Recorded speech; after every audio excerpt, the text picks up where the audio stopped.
Enregistrement.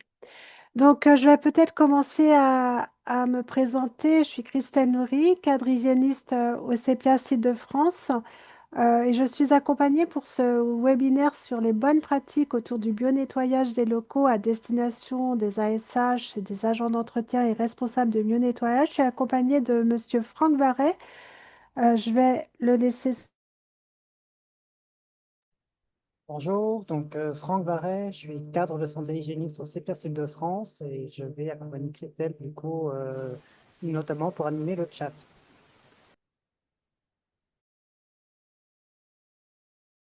Je ne sais pas si Madame Isabelle Arnaud est présente là, est de retour à son bureau, mais on a la chance, c'est notre ingénieur informatique qui va régler tous les problèmes techniques pendant le webinaire si jamais on en a. Elle pourra vous donner des infos via le chat. Euh, donc voilà, bon, bah, je vais commencer cette présentation. Donc, déjà, peut-être vous donner quelques petites infos d'organisation. Donc, vous avez eu en direct l'enquête, donc nous vous remercions d'y répondre. Le webinaire, il est enregistré et nous pouvons répondre à vos questions au cours de cette présentation. Donc, je vais commencer.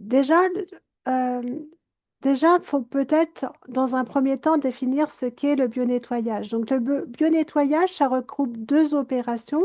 Le nettoyage, qui est l'élimination des salissures, le décrochage des saletés, et la désinfection, c'est une action qui permet de détruire ou de tuer les micro-organismes, les agents infectieux. Donc, pourquoi effectuer ce bio-nettoyage dans les établissements?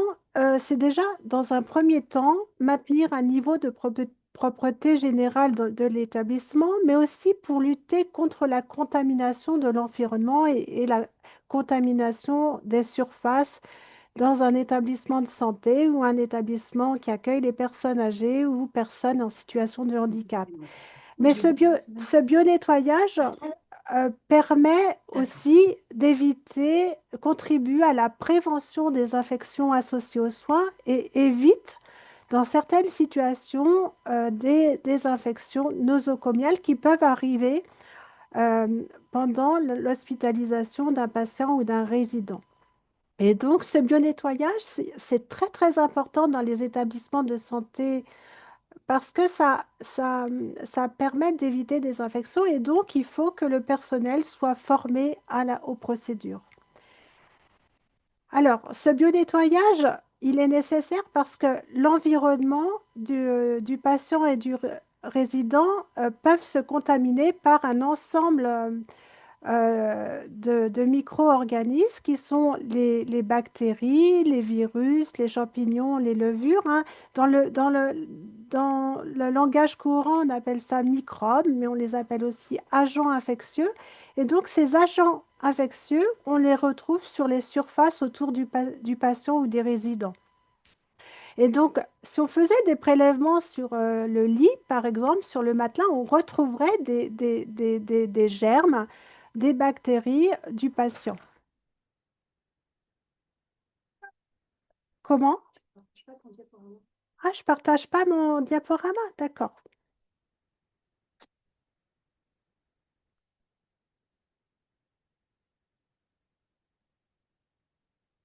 Excusez-moi.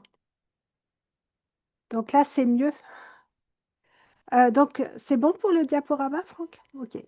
Et donc, certaines surfaces sont contaminées et certains sites sont très contaminés. Et il est évident que les toilettes, les sanitaires sont très à risque de contamination. Et donc, les agents infectieux sur ces surfaces peuvent se transmettre aux patients ou résidents. Donc, il faut avoir des procédures pour décontaminer ces surfaces. Donc, pour limiter la contamination des surfaces, il faut avoir des procédures de bio-nettoyage, mais aussi il faut bien respecter l'hygiène des mains. Alors, pourquoi l'hygiène des mains? C'est parce qu'on travaille avec nos mains et on est en contact permanent avec l'environnement.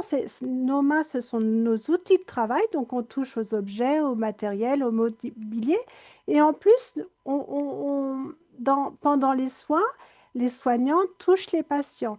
Donc nos mains ont un rôle très important dans la contamination et ils peuvent se contaminer durant notre activité professionnelle et deviennent le support d'agents infectieux. Donc évidemment, quand on regarde nos mains, on ne voit pas de bactéries, de virus parce que c'est microscopique, hein. Mais si on prenait un microscope, on verrait que nos mains sont contaminées par un nombre très important de bactéries. Et ces bactéries sont très importantes si on n'a aucune hygiène des mains pendant notre activité. Et donc nos mains, qui sont contaminées par des agents infectieux, peuvent se transmettre d'un patient A à un patient B. Sur le dessin que vous avez en bas à droite, on voit très bien que quand on passe, si on fait des soins, une activité autour d'un patient A, si on n'a pas d'hygiène des mains avant de faire des soins au patient B, on voit bien qu'on transmet les germes du premier patient vers le deuxième patient. Alors, mais il y a des conditions qu'il faut respecter pour avoir une hygiène des mains efficace. Déjà, il faut avoir une tenue professionnelle adaptée. La tenue professionnelle doit avoir des manches courtes parce que l'hygiène des mains, ça comprend également le poignet. Donc, il faut ne pas avoir de manches longues sous sa tenue ou sur sa tenue professionnelle. Il faut avoir des ongles courts, propre, sans vernis et sans faux ongles. Pourquoi? Parce que euh, les ongles longs et le vernis et les faux ongles, les agents infectieux se posent sur ces bijoux et se développent. Et en fait, même une alliance, même même les ongles peuvent apparaître lisses, mais en fait, il y a plein de petites striures qui sont propices au développement des micro-organismes et des bactéries. Les bonnes conditions également, c'est d'avoir zéro bijou aux mains. Et l'alliance lisse n'est plus du tout recommandée parce que les bijoux sont propices à la multiplication des micro-organismes et des bactéries. Donc là, sur la photographie à droite, vous voyez une photo, ce sont des boîtes de pétri, un milieu de culture qu'on utilise en bactériaux, en microbiologie. On a déposé des bagues. En, en haut à droite, c'était des bagues qui étaient portées sur des mains qui n'ont pas eu d'hygiène des mains du tout. Donc on voit des petits points blancs. En bas à gauche, ce sont des bagues qui étaient portées sur des mains immédiatement qui avaient eu un lavage des mains au savon. Et en bas à droite, c'était des bagues portées sur des mains qui avaient eu une friction hydroalcoolique. Et on voit qu'il y a un développement de micro-organismes dans les trois boîtes. Ça veut dire que ces petits points blancs, c'est une multiplication de bactéries. Donc, ça veut dire que avec les bagues, l'hygiène des mains n'est pas efficace. Il reste toujours des agents infectieux sur les mains, quoi qu'il arrive, et même avec les produits hydroalcooliques. Donc, il faut éviter d'avoir des bijoux sur ses mains quand on a une activité professionnelle. Il y a des indications d'hygiène des mains à respecter, il y en a beaucoup. Et il y en a des principales et qui ont été définies par l'OMS. Euh, les principales, c'est on doit avoir une hygiène des mains avant, après activité. Donc, vous, par rapport à votre activité, c'est avant d'entrer dans la chambre pour le bio-nettoyage. Et une fois que le bio-nettoyage est réalisé, il faut que vous fassiez une hygiène des mains. Il faut avoir une hygiène des mains entre chaque chambre qui est bio-nettoyée. Les indications d'hygiène des mains, c'est aussi avant ou après tout contact avec un patient ou résident. Ça veut dire que si on est en contact avec le patient, si on installe un patient sur son fauteuil, il faut avoir eu une hygiène des mains avant de toucher mon patient et après l'avoir touché pour éviter de propager ces bactéries dans l'environnement de la chambre, sur la tablette, sur le fauteuil, etc. Il- dans les indications, il y a aussi, il faut une hygiène des mains si on touche l'environnement, même quand le patient ou le résident est sorti de sa chambre. Parce que même s'il n'est pas dans sa chambre, on a les bactéries sur les surfaces qui restent sur les surfaces, sur le matelas, sur le fauteuil. Et ça veut dire que si on touche son environnement, même en son absence, on a les bactéries du patient sur les mains. Il y a d'autres indications qui sont importantes par rapport à votre activité. Euh, quand vous, on va le voir un peu plus loin, mais quand vous faites un bio-nettoyage de chambre, vous portez des gants et vous portez une protection de la tenue. En règle générale, c'est un tablier. Quand vous prenez ces équipements de protection individuelle, avant de prendre les gants dans la boîte ou avant de prendre un tablier, il faut que vous ayez des mains désinfectées et vous faites votre activité. Une fois que vous avez fini votre activité, quand vous sortez de la chambre, vous devez éliminer les gants et les tabliers dans la poubelle et ensuite effectuer une hygiène des mains. Donc, voilà l'ensemble des indications. Alors, il y en a beaucoup d'autres, mais ce sont les indications les principales. Alors, quelle technique utiliser? Il n'y a pas 36 produits dans les établissements. Vous avez des produits hydroalcooliques ou du savon. La technique qu'il faut utiliser le plus souvent, c'est la technique de friction hydroalcoolique. Il faut utiliser les produits hydroalcooliques. Pourquoi? Parce que c'est un produit qui est plus efficace, plus rapide pour éliminer les bactéries ou les micro-organismes. Euh, c'est plus accessible parce que normalement, dans les établissements, on doit avoir des produits hydroalcooliques dans toutes les chambres, sur tous les chariots, dans le poste de soins, dans différents locaux, le local de bio-nettoyage, vous devez avoir des produits alcooliques accessibles, faciles à utiliser.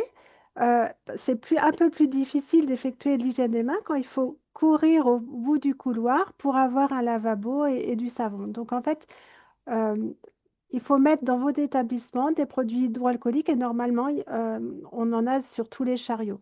Et vous devez en avoir un sur vos chariots de bio-nettoyage.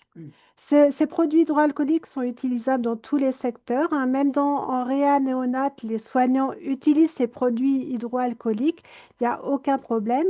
Et en plus, ces produits hydroalcooliques sont beaucoup moins agressifs pour votre peau que le lavage au savon. Donc, c'est le produit qu'il faut utiliser le plus souvent possible. Il faut éviter le lavage des mains au savon quand ce n'est pas nécessaire. Alors, la technique. Alors, vous voyez, il y a 7 étapes pour effectuer la friction hydroalcoolique. L'idée, c'est de, de frotter ses mains avec du produit hydroalcoolique et de désinfecter toute la surface des mains, de la peau des mains. Ça veut dire qu'on commence par l'intérieur des mains, le paume, on commence le dos des mains, les doigts euh, entre les doigts, le dos des doigts, le pouce, le bout des doigts et le poignet. Et si nos mains sont encore un peu humides, s'il reste encore de l'alcool, on continue la friction et on continue à frictionner la paume contre paume, sur le dos, doigts entrelacés, le dos des doigts et le pouce. Et il faut continuer jusqu'au séchage complet des mains. Donc la procédure dure environ 30 secondes. L'idée, c'est qu'il faut mettre une quantité suffisante de produit. Donc on dit le creux de la main, c'est environ 3 millilitres. Et il faut bien respecter les 7 étapes de la friction. Et donc la friction va également jusqu'au poignet. Donc on n'a pas de montre ni de bracelet à ces poignets. Alors, pour autant, il ne faut pas supprimer le lavage des mains au savon. On en a quand même besoin dans un établissement. Euh, Ce savon, il doit être utilisé si on a des mains visiblement souillées ou mouillées. Euh, mais euh, ça ne devrait pas arriver si souvent que ça parce que normalement, quand on fait une activité à risque de souillure ou s'il y a un risque que vos mains soient mouillées, on doit mettre des gants. Donc en fait, les indications de lavage des mains au savon ne sont pas si fréquentes que ça. Si jamais vous avez des mains abîmées avec des plaies aux mains, dans ces cas-là, effectivement, vous ne pourrez pas utiliser les produits hydroalcooliques parce que dans les produits hydroalcooliques, vous avez de l'alcool. Donc, c'est bien une indication au lavage des mains au savon si vous avez des plaies aux mains.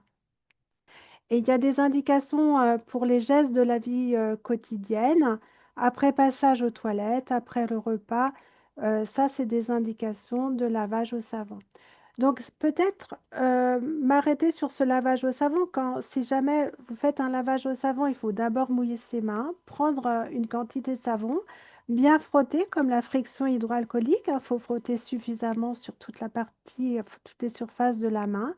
Et ensuite, il faut bien rincer. Hein, cette étape est très importante. Il faut bien enlever tout le savon sur ses mains. Et on sèche bien en tapotant sans trop forcer parce que ça risque d'agresser vos mains. Donc voilà pour la méthode de lavage au savon. Donc la procédure, pardon, elle dure un peu plus longtemps, hein, c'est un peu plus d'une minute euh, euh, pour cette technique. Donc le plus souvent, faut effectuer une friction hydroalcoolique car c'est beaucoup plus efficace et ça désinfecte les mains alors que le lavage au savon nettoie vos mains et enlève les salissures, mais ne les désinfecte pas. Voilà pour l'hygiène des mains. Je vais peut-être continuer euh, pour parler de la tenue professionnelle. Quelle tenue professionnelle porter? Déjà, votre tenue professionnelle, elle doit être adaptée et dédiée à l'activité pratiquée. Normalement, les tenues des professionnels dans les établissements doivent changer leur tenue professionnelle tous les jours. Et si elle est souillée, bien sûr, elle est à manches courtes, on l'a vu, et on ne doit pas avoir de vêtements personnels qui dépassent de la tenue de travail. Si pour se protéger du froid, on peut mettre un vêtement avec des manches courtes sous sa tenue professionnelle, et le gilet ne doit pas être porté avec des manches longues, ne doit pas être porté pendant son activité professionnelle. Le gilet peut être porté pendant les pauses, mais pas pendant l'activité professionnelle et pas pendant le bio-nettoyage. Les chaussures, pour votre activité, c'est important. Ça doit être des chaussures qui sont facilement nettoyables et fermées et antidérapantes. Alors, lors du bio-nettoyage, il faut aussi rajouter des équipements de protection. C'est donc quand vous faites le bio-nettoyage d'une chambre ou même d'un bureau, il faut porter des gants et faut protéger votre tenue avec un tablier. Alors pourquoi? Parce que vous faites une activité à risque de souillure. Donc votre tenue, enfin les lavettes peuvent être en contact avec votre tenue, donc il faut protéger votre tenue professionnelle. Vous pouvez avoir un risque de contact ou de projection de liquide biologique, comme par exemple l'entretien des toilettes. Hein, les toilettes, il y a toujours un risque de projection de gouttelettes sur votre tenue, donc il faut protéger votre tenue professionnelle. Et vous avez un risque de contact de produits chimiques sur votre tenue, et donc il faut protéger votre tenue, il faut porter bien sûr des gants. Ces équipements de protection, que ce soit les gants ou le tablier, doivent être changés entre chaque chambre et si c'est visiblement souillé. Et toujours entre chaque chambre, effectuer une friction hydroalcoolique avant de porter ces équipements. Donc avant votre activité, vous avez un bio-nettoyage de chambre. Vous faites une friction hydroalcoolique, vous mettez votre gant, votre tablier, vous faites le bio-nettoyage de la chambre et des sanitaires. Et une fois que c'est terminé, vous éliminez le tablier et les gants et vous faites une friction hydroalcoolique entre chaque chambre. Alors, le port de gants de ménage, pour nous, il est réutilisable. Les gants épais type MAPA, pour nous, il est à proscrire parce qu'il y a un risque très important de transmission croisée hein, de micro-organismes, de bactéries, de germes euh, avec ces gants parce que c'est très compliqué à gérer.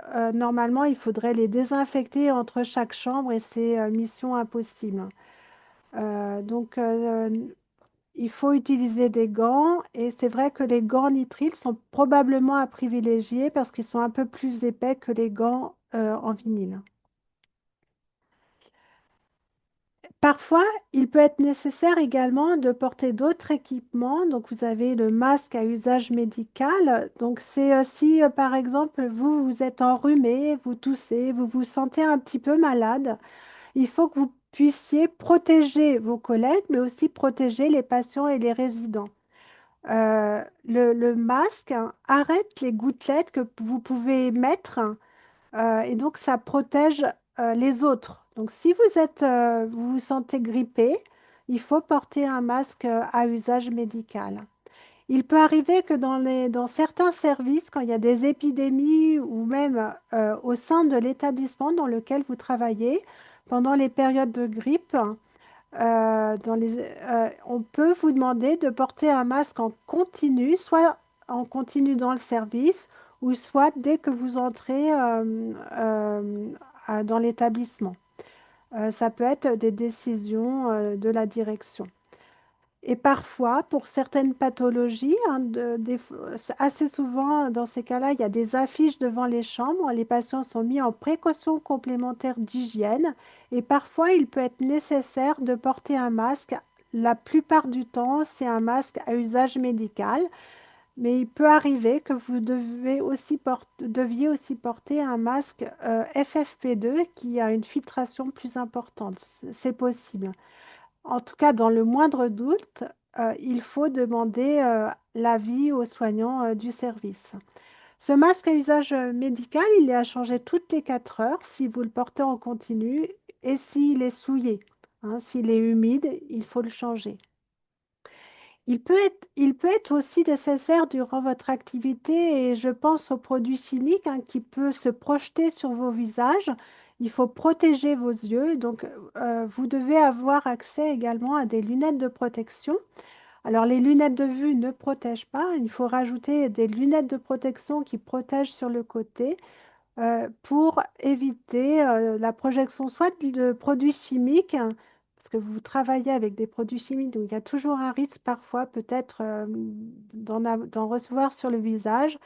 Et ça peut aussi protéger de liquides biologiques, hein, ça peut être des vomissures, des postillons, du sang, ça peut arriver. Donc dans ces cas-là, il faut en tout cas les soignants se protègent et vous, peut-être que ça peut être parfois nécessaire.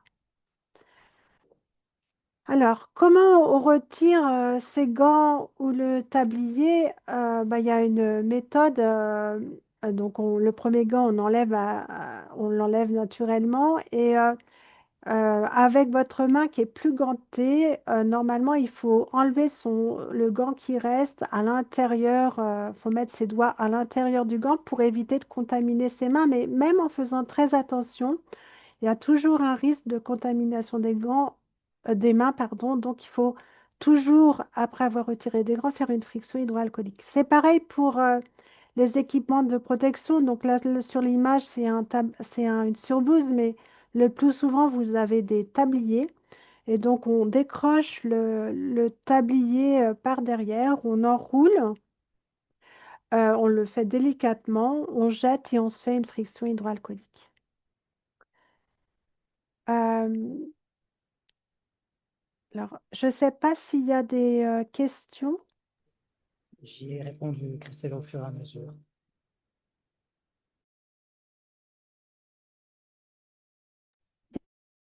Il y avait des points importants, hein, peut-être pour Alors, que... il y avait une question notamment sur le tablier. Euh, euh, un EHPAD signale qui change de tablier entre chaque aile ou carré de chambre. Est-ce que c'est bon? Euh, non, on change entre chaque chambre, hein. Le risque le plus important, c'est les sanitaires. Après, si vous avez une série de bureaux, il n'est pas nécessaire de changer son tablier entre chaque bureau. Bah, par contre, entre chaque chambre, si, il est nécessaire de changer gants, tablier et entre chaque chambre. Je vais continuer. Alors, comment on organise ce bionettoyage? Il faut se poser la question, quelle zone, quelle fréquence, quelle technique, quel produit je dois utiliser avec quel matériel? L'organisation de l'entretien des locaux dépend des secteurs d'activité. Dans les hôpitaux, le risque est plus important que dans les EHPAD et c'est aussi plus important que dans le secteur libéral, la ville. Il faut se poser aussi la question quel local je nettoie et je désinfecte. Un bureau est beaucoup moins à risque qu'une chambre, qu'un bloc opératoire ou que les sanitaires. Donc, en fait, chaque local a son niveau de risque. Les surfaces aussi, on a les surfaces hautes et les surfaces du sol. Il faut prendre plus de précautions sur les chariots de soins, que le sol où a priori le risque est moindre. Euh, faut se poser la question si c'est un entretien quotidien, habituel ou un entretien approfondi que l'on fait en sortie de chambre de patient ou que l'on fait qu'on a renforcé parce qu'il y a une épidémie en cours, par exemple. Donc, il y a des moments un peu différents. Euh, il faut aussi faire attention quand on utilise des mécanismes, des techniques, si la surface, le local le permet, hein, au niveau du revêtement. Et puis, il y a des micro-organismes, des bactéries ou virus qui sont un peu plus, qui résistent plus longtemps sur les surfaces et qui sont un peu plus difficiles à éliminer. Donc, dans ces cas-là, on prend parfois un produit spécifique. Et quand il y a un risque épidémique, souvent, on renforce le bionettoyage. Alors, au niveau des zones, il y a deux guides qui définissent plusieurs zones dans l'hôpital. Des zones, et donc pour l'hôpital, des zones qui vont de 1 à 4, des zones à risque faible, à risque très important, mais je vais le détailler un peu plus loin. Et dans le secteur médico-social, trois niveaux de risque sont identifiés dans un autre guide du risque faible zone 1 à risque important zone 3. Alors la zone 1, les risques faibles, en gros dans les différents secteurs, ce sont les services administratifs. C'est les voies de circulation, le hall, le restaurant du personnel. Euh, c'est un endroit il y a pas de soins en règle générale. Donc ça, c'est le niveau 1. Mais en règle générale, même dans ces niveaux, on fait un entretien quotidien. Les niveaux 2, zone 2, donc chaque établissement identifie ses zones, hein. Il y a pas, c'est un exemple, mais chaque établissement identifie ses différentes zones. La zone 2, pour les deux secteurs, c'est les services, les salles de soins, les offices alimentaires, les vestiaires, la pharmacie. Donc ça, on considère que c'est un risque moyen. Il faut également un entretien quotidien. Les risques élevés, c'est tous les services de soins, médecine, obstétrique, les longs séjours, la chirurgie, les soins continus, la réanimation, les urgences. Là, on considère que c'est des zones 3 à risque élevé. Pour le secteur médico-social, le risque 3, ce sont les salles de bain sanitaires, les chambres des résidents en précaution complémentaire. Et dans ces zones 3, soit on le fait quotidiennement, une fois par jour, soit on peut l'organiser de façon pluriquotidienne. Peut-être que dans certaines réanimations, dans certaines salles de réveil, en fonction de l'activité, il faut réaliser cet entretien 2 fois par jour. Ça, c'est l'établissement qui décide les procédures qu'il faut suivre. Et la zone 4, ça ne concerne que les hôpitaux. C'est le bloc opératoire, le bloc obstétrical, les salles interventionnelles, les unités euh, de greffe d'organes, des services de grands brûlés. Et, en règle, et dans les procédures, normalement, c'est un bio-nettoyage en règle générale pluriquotidien et entre chaque opération pour le bloc opératoire. Donc, on doit se poser pour l'organisation de ce bio-nettoyage, se poser la question sur les zones et se poser la question si c'est un bio-nettoyage habituel. Donc, on a des procédures dans les établissements avec le produit qu'on utilise, la technique, le rythme, etc. Et on peut parfois, ça peut nécessiter un bio-nettoyage approfondi. Ça peut être, par exemple, quand il y a des fermetures de services en été, on en profite pour faire un entretien beaucoup plus approfondi du service. Ça veut dire on peut vider une pièce complètement et faire l'entretien à fond d'une pièce, par exemple. Ça peut être à la sortie d'un patient ou d'un résident, mais ça peut être aussi lors de gestion épidémique, quand il y a des épidémies, par exemple, dans un service de bactéries particulières qui résistent sur les surfaces, hein. Il peut être nécessaire de renforcer le bio-nettoyage ou une épidémie de bactéries hautement résistantes, c'est des bactéries particulières. Dans ces cas-là, on peut organiser un nettoyage approfondi. Donc, soit on augmente le rythme, soit on rajoute une technique. On peut rajouter une technique, par exemple, avec le nettoyage à la vapeur. Donc, euh, pour la technique de bio-nettoyage, il y a 4 facteurs qui influencent la qualité du bio-nettoyage. Ça s'appelle le cercle de Skinner. En fait, il y a le facteur de la température, l'action mécanique, l'action chimique et le temps de contact. Donc, pour un même résultat, si on diminue une composante, ça doit être compensé par une autre.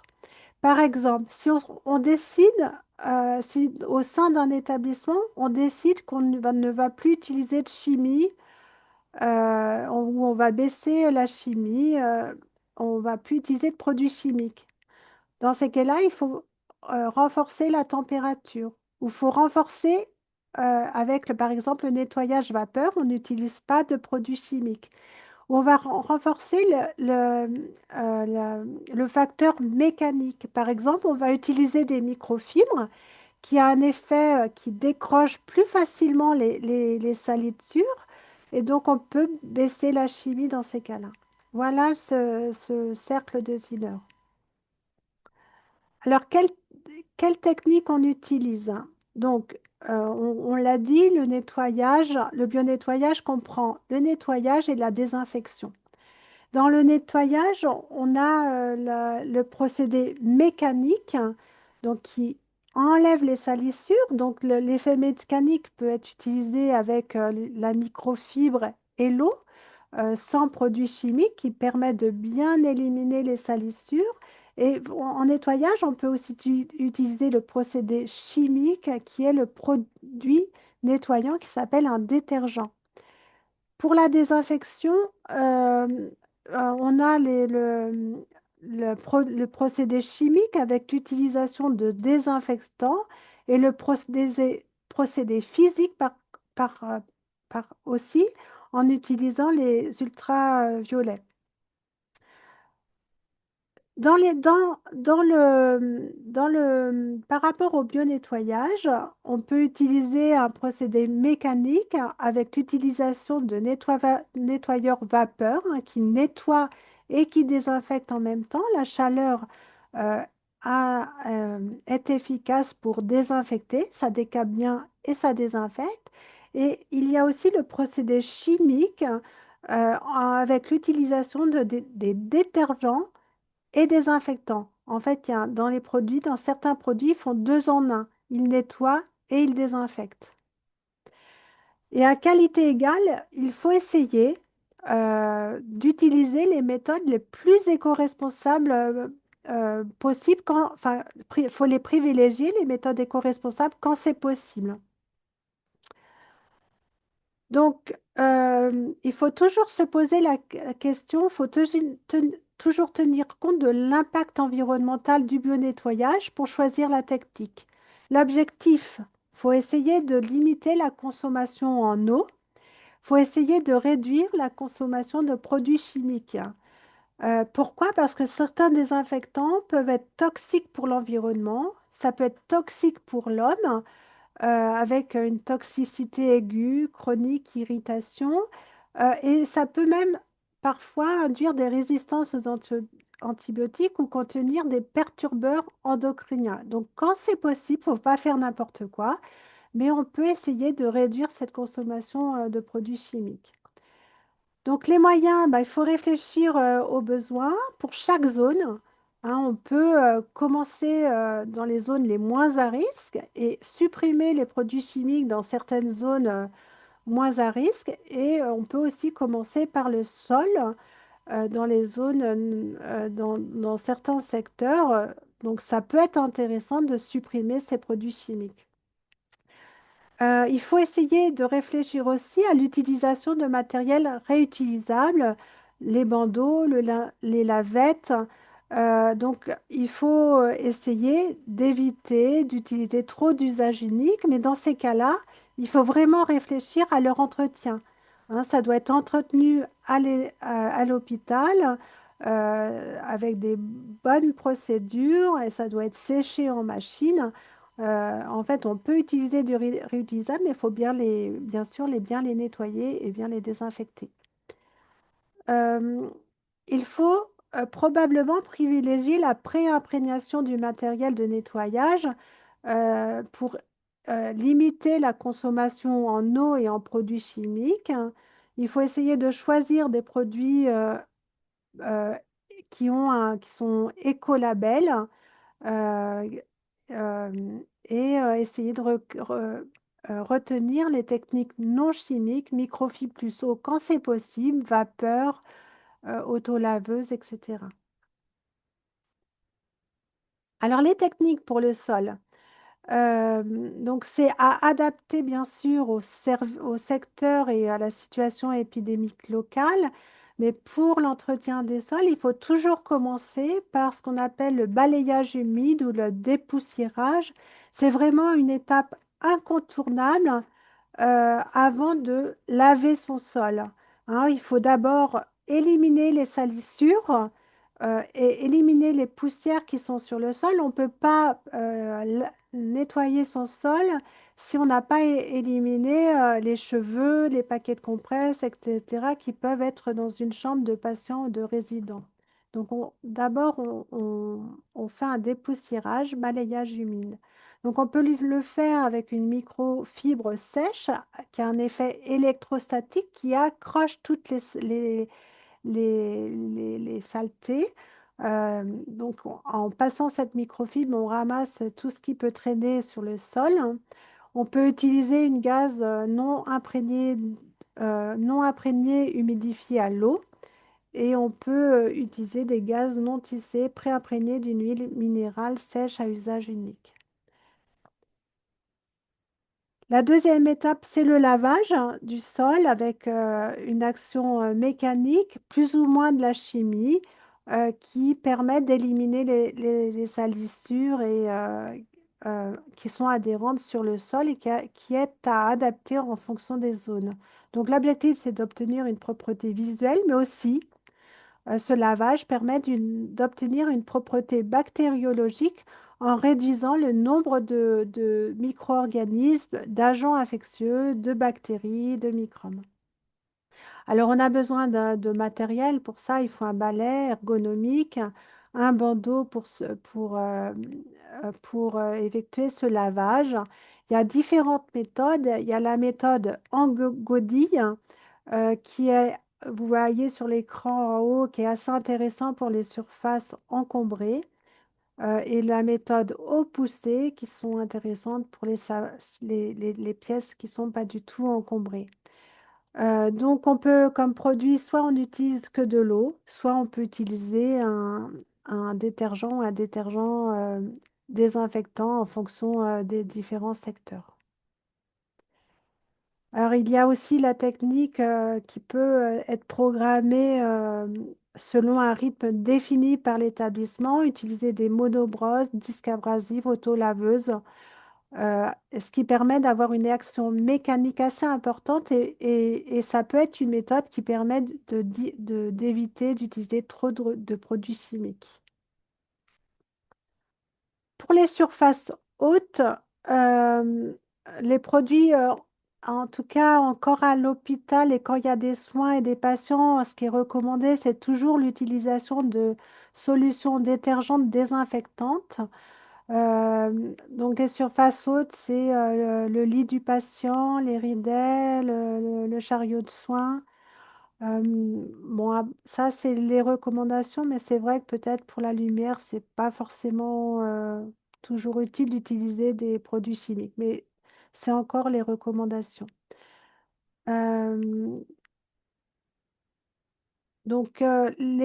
pour les surfaces hautes, le nettoyeur vapeur est vraiment une alternative pour limiter l'usage de produits chimiques. Alors, il y a d'autres techniques qui peuvent être utilisées pour le bio-nettoyage des surfaces hautes. Dans certains établissements, on peut faire des désinfections des locaux par nébulisation de produits, mais en aucun cas ça ne remplace le bio-nettoyage classique. C'est en plus pendant une épidémie pour un micro-organisme particulier.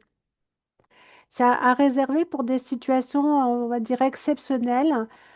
Soit le micro-organisme est persistant, soit il y a une épidémie, parce qu'il faut prendre quand même beaucoup de précautions. Les locaux doivent être étanches. Il y a quand même un risque d'exposition pour les résidents patients qui circulent et un risque pour les professionnels.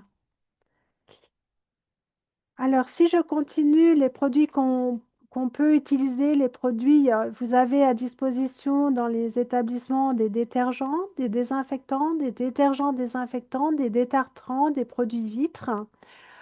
En tout cas, les normes requises pour ce bio-nettoyage, alors ça, c'est pour les responsables peut-être de bio-nettoyage. Il faut que le produit soit bactéricide, ça veut dire qu'il élimine, qu'il tue les bactéries. Alors, comme tout produit désinfectant, on a des normes à respecter. Et donc, le produit doit être levuricide, doit tuer les levures. Ça, c'est les normes requises. Mais aujourd'hui, c'est vrai que c'est intéressant d'avoir des produits qui sont virucides avec la norme 14476. Donc, ces normes sont indiquées sur les flacons. Pour certains services, il peut être intéressant d'avoir des produits qui agissent aussi sur qu'ils soient fongicides, sporicides. Sporicides, c'est des bactéries qui sont un petit peu particulières, qui résident fortement sur les surfaces. En tout cas, alors ça, c'est probablement pour les responsables de bio-nettoyage. Aujourd'hui, il y a un arrêté Certibiocide. Ça veut dire que les décideurs, les professionnels qui choisissent les produits désinfectants, où les acquéreurs de produits doivent effectuer une formation certifiante, une formation qui donne un certificat certibiocide désinfectant, une formation de 7 heures par un organisme agréé et la formation, elle est valable 5 ans. Dans tous les cas, il faut vraiment respecter la bonne utilisation des produits. Donc, si on doit diluer un produit, il faut respecter le dosage, hein, la bonne concentration. On comprend bien que si on met trop d'eau dans un seau, ben, on n'aura pas le bon dosage, on n'aura pas la bonne concentration, donc le produit ne sera pas efficace. En règle générale, on travaille avec de l'eau froide et il faut bien respecter le temps de contact du produit. Donc, les personnes qui choisissent les produits désinfectants, on doit avoir des produits avec une activité rapide. Ça veut dire que normalement, un produit, le temps que le produit sèche, on doit avoir son activité. Les bactéries doivent être éliminées enfin, il ne faut pas que ça dure trop longtemps. Donc, en règle générale, c'est autour de 5 minutes. Alors, si jamais dans les établissements on utilise encore de l'eau de Javel, il faut juste savoir que c'est un désinfectant, donc il faut l'utiliser sur une surface nettoyée au préalable. Donc, c'est un bon désinfectant, c'est un bactéricide, fongicide, sporicide, virucide, donc qui détruit beaucoup de choses, les bactéries, les moisissures, les spores, les virus. Mais son usage quand même de l'eau de Javel doit être limité à certaines situations, parce qu'il y a d'autres produits qui peuvent exister avec la même activité. Mais bon, c'est un bon produit désinfectant. Ça désinfecte des taches, blanchit, désodorise. Donc, c'est un produit par contre qu'on doit conserver à l'abri de la lumière et du soleil. Et ça doit, comme tout produit chimique, être hors portée des enfants ou des patients. Euh, on ne mélange pas les produits d'entretien, il faut faire attention. Et donc, la technique d'utilisation, on nettoie avec un produit détergent, on rince, on sèche à l'air libre et ensuite on passe l'eau de Javel pour désinfecter et à la bonne dilution. Très souvent, l'eau de Javel n'est pas forcément bien utilisée, c'est pas forcément bien dilué. Donc, c'est un produit qu'on peut utiliser pour éliminer le Clostridium difficile. Donc, il doit être dilué correctement pour avoir la bonne concentration. Donc, c'est 1 litre d'eau de Javel à 2,6 et on rajoute 4 litres d'eau. Ce produit qui est dilué ne se conserve que 24 heures, donc il faut faire attention. Euh, les flacons, si vous en avez encore, des flacons à 2,6 se conservent 1 an. Alors, comment on utilise ces produits chimiques? Il faut privilégier probablement la méthode par imprégnation qui consiste à imprégner le nombre de bandeaux de lavage ou de lavette avec la juste quantité de produits nécessaires au bio-nettoyage. Euh, les bandeaux s'imprègnent de la solution désinfectante et sont prêts à être utilisés. Donc, il faut prévoir un nombre de lavettes en fonction du nombre de chambres et de surfaces à traiter. Et ça permet d'avoir une utilisation raisonnée de produits chimiques, cette méthode. Vous avez aussi des méthodes par pulvérisation, donc c'est avec des sprays. Donc il faut toujours vaporiser le produit sur la lavette et non directement sur la surface. Ça permet d'éviter l'aérosolisation de produits chimiques dans la pièce. Et ça permet faut éviter de mettre du produit sur du matériel qui peut être sensible, comme le téléphone, les ordinateurs, les boîtiers de sonnettes, etc. Euh, il faut respecter les emballages, hein. On ne doit pas changer on ne doit pas déverser un produit chimique dans un autre emballage. Il faut vraiment bien identifier les produits qu'on utilise, hein. Si on a des flacons spray, on doit bien savoir ce qu'il y a dedans.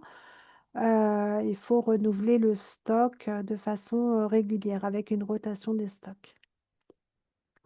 Alors, vous pouvez avoir dans vos établissements des centrales de dilution, donc c'est assez intéressant parce qu'on n'a pas de dilution à faire, mais surtout, il ne faut absolument pas changer les réglages de dilution de ces centrales de dilution parce que on peut soit baisser la concentration et pour le coup, le produit serait plus efficace. Il faut savoir, faut bien identifier les produits. Normalement, il faudrait des affiches avec en tout cas, les produits doivent être bien identifiés. Il ne faut pas de coups durs, il ne faut pas que les tuyaux soient abîmés, percés, etc. Et surtout, il faut signaler tout dysfonctionnement, au responsable du service et au responsable de bio-nettoyage. Normalement, dans les centrales de dilution, faut avoir une maintenance préventive qui est programmée 1 fois par an et une maintenance curative. Faut, euh, il faut alerter s'il y a un dysfonctionnement. On a moyen, avec des bandettes, d'avoir la concentration du produit qui sort de ces centrales de dilution. Et si jamais il n'y a pas de centrale de dilution et qu'on prépare les produits, il faut verser le produit dans l'eau et pas le contraire, hein. Voilà pour les recommandations. Donc, quelques recommandations. Donc, très important de bien identifier les produits qu'on utilise. Le seau, il faut le vider en fin de journée et entretenir tous les seaux en fin de journée, hein. Donc, on ne doit pas laisser, on ne doit pas préparer ces produits pour le lendemain matin, hein. En fin de journée, on vide tous ces seaux et on entretient le seau après son activité de bio-nettoyage. On ne trempe jamais un produit, on ne transvase jamais un produit dans un emballage alimentaire et on ne trempe jamais une lavette qui est utilisée dans un seau avec le produit. Alors, comment on entretient une chambre? Euh, donc la règle, c'est toujours, bon, faut utiliser du matériel propre. Son chariot doit être entretenu, donc en bon état de fonctionnement. Avant de commencer le bio-nettoyage de la pièce, il faut éliminer les déchets, le linge sale, hein. Avant de commencer, on ne rentre bien sûr pas le chariot de ménage dans la chambre ou dans la pièce. On commence toujours par les locaux, les salles les moins à risque, donc les bureaux, les postes de soins, puis les chambres, et on termine par les locaux les plus à risque de contamination comme le lave-bassin. Quand on fait une chambre, bien sûr, on commence par la chambre et on termine par les sanitaires. Donc toujours du plus propre au plus sale, du haut vers le bas. Si vous avez des chambres doubles, si c'est pour la désinfection des surfaces hautes, on sépare le biodétoyage des parties hautes entre chaque patient. Ça veut dire qu'on change de lingette entre l'environnement du patient A et le deuxième patient. Et on termine toujours de préférence par les chambres de patients qui sont mis en précaution complémentaire. Si jamais vous avez des doutes, sur les procédures à suivre, il faut toujours demander aux soignants ou au cadre du service. Donc, on sait qu'il y a une chambre mise en précaution complémentaire d'hygiène quand il y a des affiches et du matériel disponible à l'entrée de la chambre.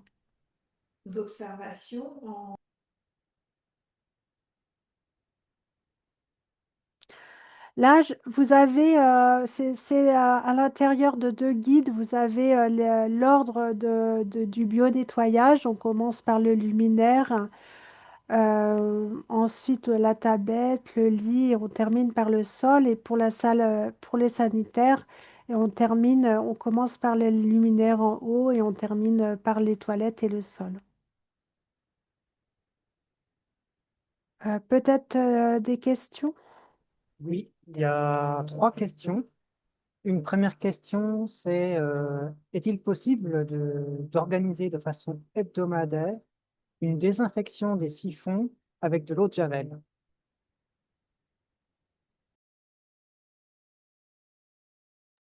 Alors, les siphons, oui, ça peut être utile dans certains secteurs. Je pense pas que c'est valable pour tous les services, mais si c'est pour... alors après, ça dépend aussi si jamais il y a eu beaucoup d'épidémies dans un service, ça peut peut-être être, en tout cas utile d'y réfléchir, mais c'est vrai que pour certains services comme les réanimations, euh, on peut l'organiser, mais ça doit être réfléchi en interne avec l'équipe de prévention du risque infectieux avec l'équipe d'hygiène. Ça, c'est quelque chose qui peut être décidé, mais toujours avec l'équipe d'hygiène de l'établissement.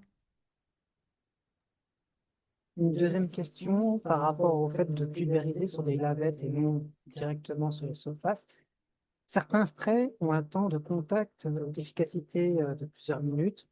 Du coup, comment faire si on pulvérise le produit sur une lingette et non sur la surface? Faut-il imbiber beaucoup plus la lingette? Alors, euh,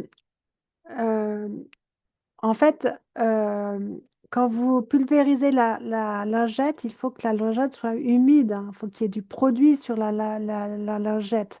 Sinon, s'il n'y a pas assez de produit, euh, le bio-nettoyage des surfaces ne sera pas assez efficace. Donc, il faut quand même bien l'humidifier. C'est pour ça que alors, le spray, c'est très bien quand c'est des surfaces pas très importantes, du petit matériel.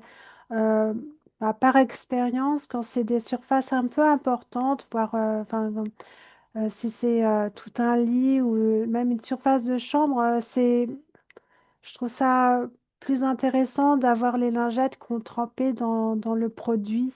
Je trouve que c'est un peu plus efficace. C'est vrai que ce spray, pour moi, mais c'est peut-être qu'un avis personnel, c'est bien quand il n'y a pas trop de grandes surfaces à désinfecter. J'espère que j'étais claire.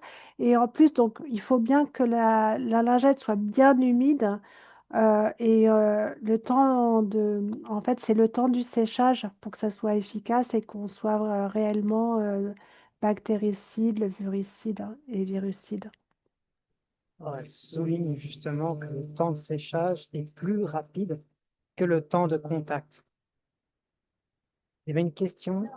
Euh, Ce qui est très important dans le bio-nettoyage des surfaces, c'est aussi l'étape mécanique, hein.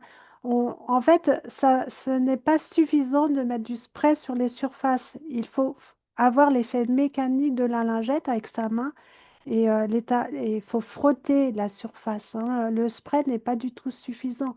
Il faut qu'il y ait le produit, mais qu'il y ait aussi c'est le cercle de Zinner. Il faut aussi l'effet mécanique de la lingette. On ne peut pas mettre du spray et attendre que ça soit efficace. Et le spray, tant- quand on met du produit détergent sur les surfaces, la surface, au final, elle est humide et euh, la durée d'action, c'est le temps de séchage. Mais il faut l'effet mécanique, hein, il faut frotter la surface avec sa main.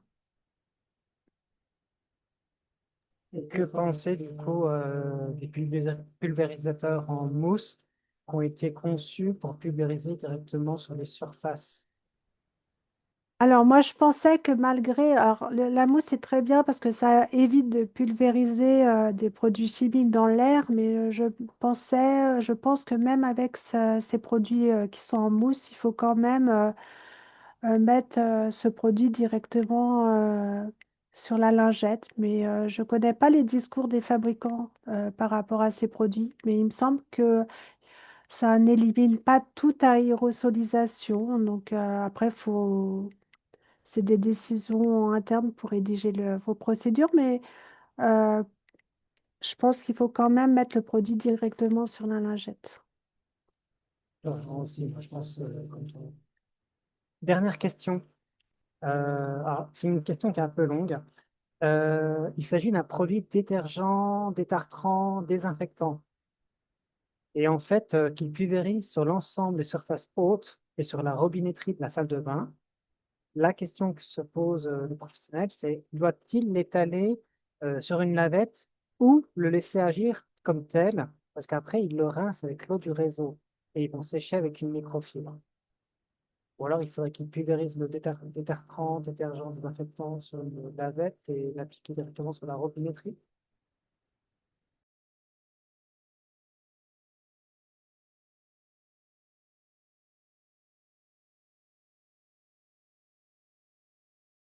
Christelle, tu as coupé ton micro. Il faut que tu le réactives. J'ai eu peur. Merci Isabelle. Je pense que pour le lavabo, c'est probablement mieux de le mettre sur sur la lavette, sur la lingette. Après, je sais qu'il y a les toilettes. Je sais que on met le spray en contact avec le support et on frotte en dernier une fois qu'on a fait la chambre. Dans ces cas-là, oui. Mais pour le lavabo, je pense que euh, alors après, ça peut être réfléchir, ça peut être des réflexions internes, mais il me semble que c'est mieux de mettre sur la lingette et pas sur les surfaces. Est-ce que tu as d'autres questions? Non. Alors, le matériel qu'on doit utiliser, donc il y a le chariot. Le chariot est très important. Ce chariot, donc vous avez différents modèles sur le marché, mais dans tous les cas, ce chariot, il doit avoir un rangement organisé et être ergonomique, avec une zone propre et une zone sale. et on ne doit pas retrouver autre chose que les produits qui sont nécessaires à ce bio-nettoyage. Donc dans la zone propre, on va retrouver les lavettes, les bandeaux propres, préimprégnés, les gants, les tabliers, les produits d'entretien, le produit hydroalcoolique pour effectuer une hygiène des mains entre chaque chambre. Et vous avez une zone, une partie salle pour déposer les bandeaux qui sont utilisés, donc soit le bac, soit un filet euh, où on dépose ces lavettes qui ont été utilisées. Vous avez aussi besoin d'une poubelle. Mais ça doit être organisé et très souvent, ce chariot, il n'est pas très bien, enfin, assez souvent, il n'est pas toujours bien entretenu et on retrouve du matériel qui n'est pas du tout utile au bio-nettoyage. On peut retrouver une brosse à cheveux, euh, un peu du matériel, enfin une tasse pour le petit déjeuner. Donc on ne doit retrouver que le matériel qui est nécessaire pour ce bio-nettoyage.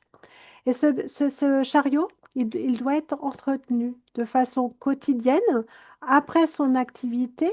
Et il faut nettoyer les seaux, il faut nettoyer son balai, il faut entretenir après son activité le matériel que l'on a utilisé. Euh, et il est plutôt recommandé de programmer un bio-nettoyage plus complet. Donc le rythme doit être décidé en interne, où on vide tout son chariot et on fait un décapage important de son chariot. Donc le chariot est très important, euh, il faut l'entretenir. Donc là, je vous propose des exemples avec la présence dans ce chariot. Alors c'est juste un exemple. Il faut soit du détergent désinfectant, détergent détartrant pour les sanitaires. Vous avez besoin de bacs ou de seaux, des gaz pour le balayage, dentifrice ou microfibre qui peuvent être réutilisables ou à usage unique. Vous avez besoin de bandeaux de lavage, de lavettes microfibres pour les surfaces hautes, le balai, des gants, PHA, des seaux ou des filets pour les bandeaux sales et un sac à déchets. Euh, Par rapport, alors peut-être je vais revenir sur l'entretien de ce chariot. Quand il y a des épidémies et que vous avez différents secteurs avec, par exemple, une épidémie de BHR qui n'est pas du tout maîtrisée, avec un secteur de porteurs, de patients qui sont porteurs de bactéries hautement résistantes, un secteur de contact à risque, ça veut dire que des patients peuvent peut-être être porteurs et des patients qui viennent d'être hospitalisés et qui ne sont pas considérés à risque, des patients, on dit indemnes, c'est bien d'avoir un chariot par secteur. En tout cas, un chariot pour le secteur des porteurs, oui, qui est bien identifié porteur, pour éviter une contamination de ce chariot et si jamais il est mal entretenu, parce qu'on commence toujours par le secteur indemne, après contact et après porteur, mais pour éviter de retrouver une bactérie hautement résistante sur ce chariot et qui est utilisée pour le secteur indemne. Voilà, je ferme la parenthèse. Donc, dans le matériel qu'on peut utiliser, on a besoin de lavettes, de bandeaux réutilisables. Alors, c'est vrai que les microfibres sont à privilégier parce que l'effet mécanique est plus important. Mais attention, il existe différents types de qualités de microfibres, hein. Il y a en fonction de l'épaisseur, du grammage, de la composition. Mais c'est vrai que ces microfibres, c'est très intéressant parce que ça décroche très bien les salissures et ça peut nous permettre d'éviter les produits chimiques. C'est efficace sur toute surface. Le séchage est rapide. Et c'est assez résistant dans le temps, mais en tout cas, il faut les changer une fois faut respecter les consignes du fabricant et elles sont à changer régulièrement en fonction du nombre d'utilisations. On peut avoir besoin de lavettes, de bandeaux réutilisables non tissés. Alors, on peut avoir des cotons polyester. Et il y a aussi des lavettes bandeaux à usage unique. On essaye de limiter l'usage unique aujourd'hui, mais ça peut avoir un intérêt dans des zones à risque ou lorsque le patient est mis en précaution complémentaire d'hygiène pour une bactérie particulière, comme le Clostridium difficile par exemple. Et ce qui est très, très, très important et pas toujours facile à organiser, il faut respecter les durées d'utilisation selon les recommandations du fabricant. Et donc, ça impose une organisation et définir le moment où on ne les réutilise plus. Alors, ces microfibres, vous voyez, on en parle beaucoup, vous le voyez sur l'image. Euh, on voit plein de petites fibres qui accrochent, vous voyez les points rouges qui accrochent beaucoup plus facilement les salissures par rapport aux matières ordinaires. Donc il y a une action mécanique, capillaire, électrostatique qui accroche et cette qualité elle est supérieure par rapport à une lingette et bandeau en coton. Bon, après, il faut faire attention à la qualité de la microfibre. Euh, donc, ça accroche les salissures, ce qui veut dire que leur entretien, il faut avoir des procédures en machine pour bien les nettoyer parce que comme elles ramassent la poussière de façon plus importante, euh, du coup, il faut pouvoir éliminer toutes les salissures qui se sont accrochées sur cette microfibre. Donc, faut qu'elle soit entretenue en blanchisserie industrielle en respectant les normes RABC à 60 degrés.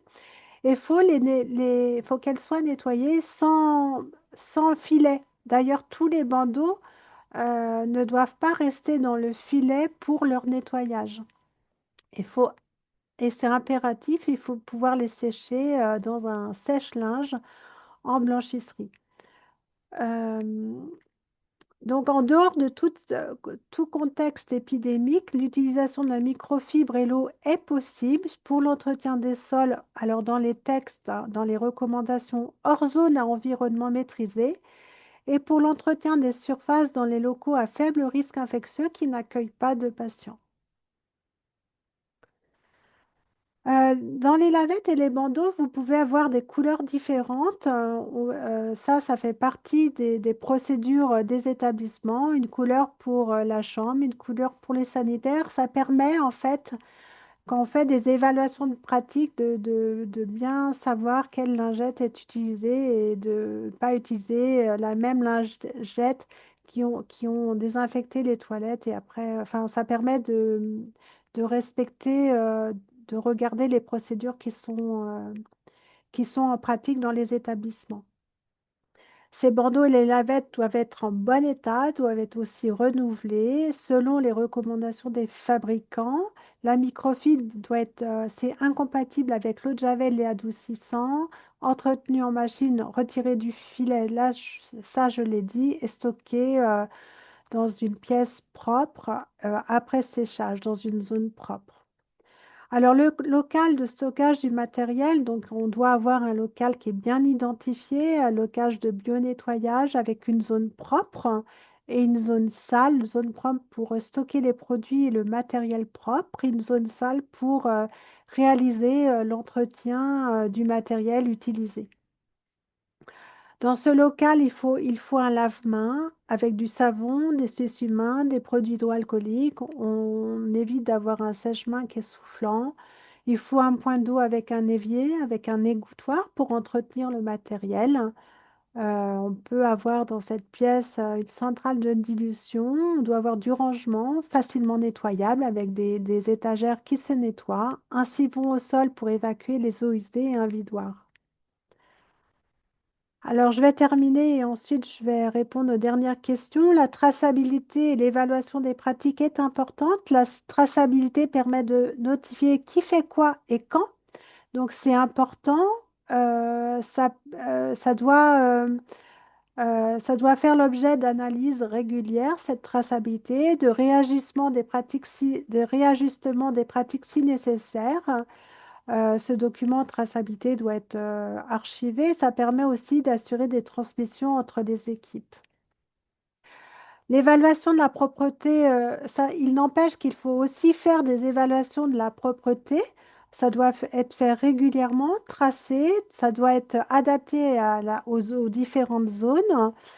Euh, L'évaluation peut se faire, c'est bien d'observer directement les pratiques, hein, d'avoir un regard sur le bionettoyage qui est en cours, hein. Mais ça peut être aussi, mais c'est vrai que, enfin, en tout cas, c'est ce qu'il faut privilégier, mais ça demande un peu plus de temps. Et ça peut être aussi une évaluation des pratiques avec un questionnaire d'évaluation. On pose la question, comment vous faites quand vous faites un bionettoyage et on peut avoir des grilles également. Quand on utilise une grille, il faut essayer de restreindre les critères. Et toutes ces évaluations de pratique, c'est important parce que ça permet de sensibiliser les équipes au respect des protocoles. Ça peut générer des questions et ça sensibilise les équipes aux bonnes pratiques. Et donc, les formations sont importantes. Il faut former les professionnels, il faut les former aux bonnes pratiques de bionettoyage, mais aussi il faut les former aux précautions standards, à la bonne utilisation des équipements de protection, à l'hygiène des mains, à la friction hydroalcoolique. Voilà, j'en ai terminé. Est-ce que tu as des questions, Franck? Oui, il y en a bien, il y en a 5. Alors, il y a une première question. Est-ce qu'on peut utiliser des tampons abrasifs pour les salles de bain?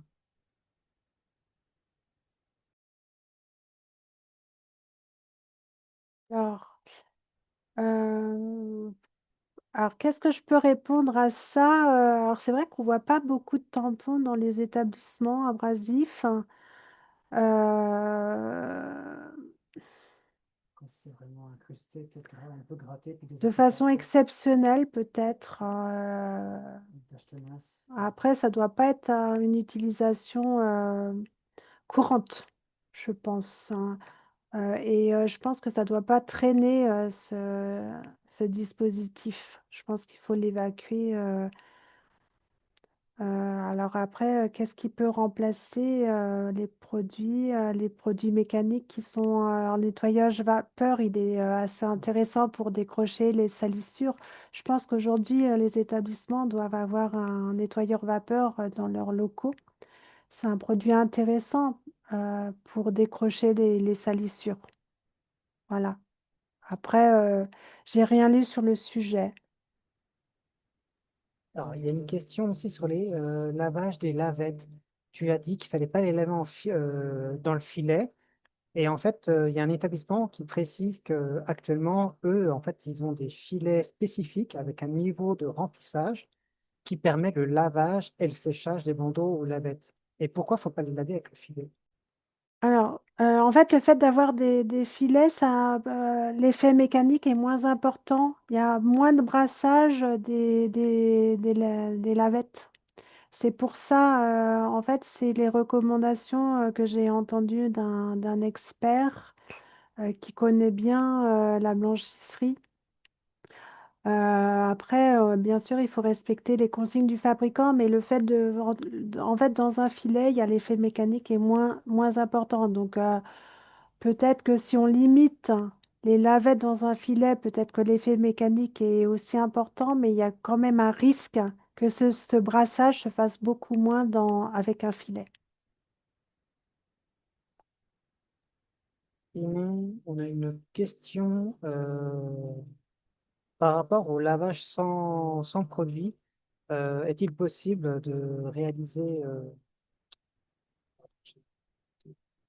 en réanimation ou au bloc? Est-ce qu'on peut utiliser la microfibre avec de l'eau simplement? Parce que les chirurgiens et les réanimateurs sont un peu réticents. Alors, euh, oui, c'est une question qui se pose aujourd'hui. Alors, l'ASF2H a sorti un document, si ça vous intéresse, c'est l'usage des microfibres. C'est sorti il y a quelques mois, donc c'est un document de la Société française en hygiène hospitalière. Et dans ce document, qui est assez récent, il est dit qu'il faut éviter d'utiliser les microfibres et eau dans les secteurs protégés, donc blocs, RIA. Euh, alors après, même pour d'ailleurs le sol. Je pense qu'il faut y aller progressivement. Alors, tous les établissements ne sont pas au même niveau, hein. Pour les établissements qui n'ont pas encore supprimé à utiliser ces microfibrés eau, il faut ben, choisir les secteurs les moins à risque pour faut déjà le sol. Et en tout cas, et puis les bureaux, il n'y a pas de patients, donc on n'est pas obligé d'utiliser des produits chimiques dans les bureaux.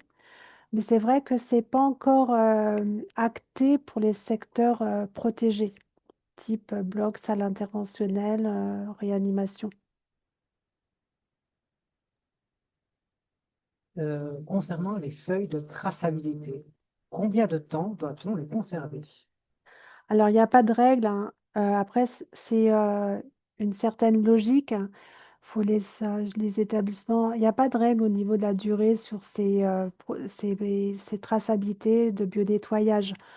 Je pense que ça, en fait, l'objectif d'avoir cette traçabilité, c'est pour faire de la qualité, pour faire des analyses, hein, des bonnes pratiques au sein d'un établissement. Donc, je ne sais pas, peut-être les garder 1 ou 2 ans et puis on analyse mais après, il n'y a pas de règle. C'est pas des documents traçabilité où le temps est. Ça permet aux équipes de faire de la qualité, de regarder si les procédures sont bien, si c'est tracé, si c'est réalisé. Et en regard de l'évaluation de la traçabilité, on met en place des formations ou des rappels, etc. Mais il n'y a pas de durée recommandée pour ce stockage. Il y a une question, Christelle, sur l'entretien, le lavage en fait des bandeaux et microfibres. Est-ce qu'il est possible de les laver en même temps dans la même machine?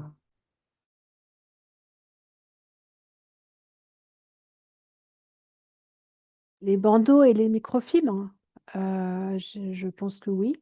Il me semble pas qu'on doit séparer parce que c'est a priori la même température.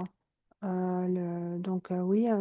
Alors les microfibres, c'est vraiment comme ça accroche beaucoup. Il faut faire des évaluations, hein, pour regarder si elles sont bien. Parce qu'on peut avoir des microfibres qui sortent avec des débris, tellement ça accroche. Donc, il faut vraiment avoir des procédures qualité au sein des blanchisseries. Mais au niveau des blanchisseries, il y a des règles hein, drastiques au niveau qualité. Donc, ils sont habitués. Mais c'est vrai que ça accroche tellement bien les salissures que, il faut vraiment faire des évaluations de la qualité de cet entretien au sein de la blanchisserie. Et notamment, il y a un établissement qui mentionne que c'est les consignes de la blanchisserie euh, de mettre dans le filet. En fait, ça part directement dans le filet, c'est lavé avec le filet et ça revient tel que sec.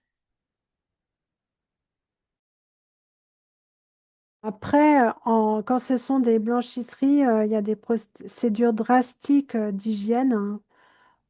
Donc, il y a des protocoles, des procédures. Donc, après, ce qu'il faut savoir, c'est que si le filet est plein, ça évite le brassage de ces lingettes. Donc, après, probablement que ça a été étudié dans leur établissement, j'imagine. Et j'ai une dernière question, Christelle, concernant l'entretien. Est-ce qu'il est possible de réaliser l'entretien des bandeaux en microfibre dans un local de l'hôpital géré par prestataire de nettoyage? C'est-à-dire que ça ne partirait pas en blanchisserie industrielle. Bah, moi, si on me demande mon avis, je ne le recommanderais pas. Je pense que c'est mieux de les envoyer en blanchisserie. Parce qu'il y a des règles drastiques, il y a des machines avec des volumes, des process, et c'est probablement pas le cas quand c'est euh, entretenu en interne via le service de bionettoyage. Je pense que les procédures de blanchisserie sont beaucoup plus importantes, donc je recommanderais plutôt l'entretien en blanchisserie.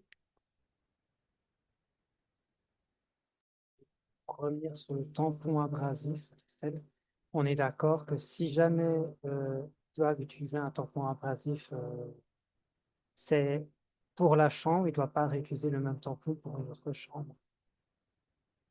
Oui, oui, oui, non, non, parce que ça s'entretient pas, donc c'est utilisé et moi je l'éliminerai après utilisation. C'est pour ça que pour moi, ça devrait pas être une procédure habituelle. C'est exceptionnel. Je n'ai pas d'autres questions.